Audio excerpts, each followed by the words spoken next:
Hello again, fellow gamers. Today we are going to talk about more Clash Royale.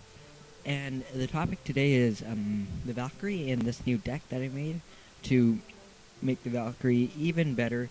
The Valkyrie is already pretty good because of its buff. Let's get this free chest open. Nice, nice. The Valkyrie is already good because of its buff from some previous updates. And yes, as you can see there, this deck makes it even better. The Valkyrie freeze combination, that is very great, along with the giant skeleton mortar. Yeah, there you can just see some stats for the Valkyrie.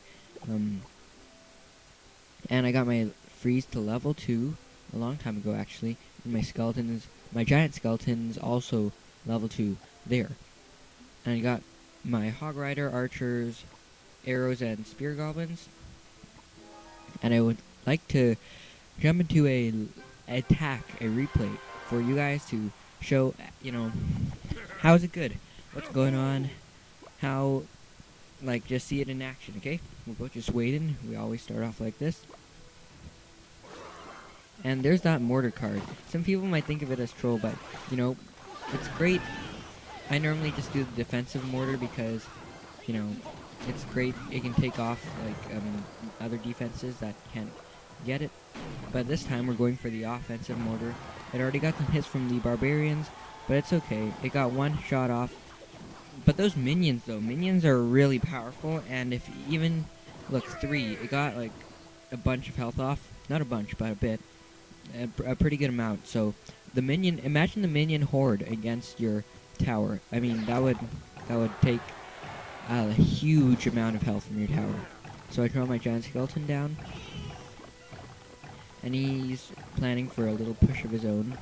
And then I get the mortar, the defensive mortar. It gets those spear goblins, but my hog rider and my giant skeleton are currently occupied.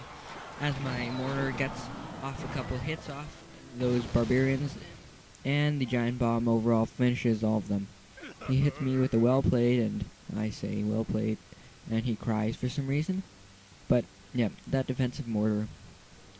The mortars don't live very long, but they're cheap, and they're great defensive, so yes.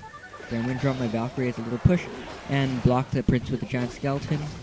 As you can see, the Valkyrie has a crazy amount of health. It just took out those 1 elixir skeletons fast because of his 360 damage, and I put the mortar behind my giant skeleton, and those dragons, they don't do much damage, so I normally don't worry about them when they're 1v1ing my tower. The mortar got another hit off, and I dropped my archers for a bit of defense. He drops the prince, and watch this.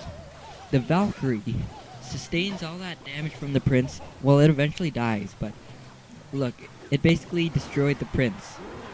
That is how much health the Valkyrie had, even after the prince's ×2 charge.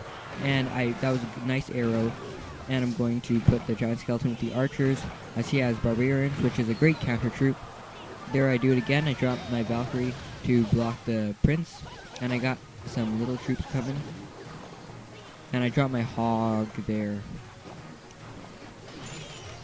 It's at these moments when the freeze is nice with the hog. It's kind of troll, but, it's great. Now he has a whole bunch of troops coming on one side and a prince coming on the other side. Watch what I do here. I drop the giant skeleton there, and I just drop the archers and the spear goblins there, which I don't really know why, because I should have dropped them the other way around, because as you can see there, he gets a huge chunk of health off my tower. But here, we're just going to go for the win. I drop my hog, going in hog freeze, and we get that 1 crown.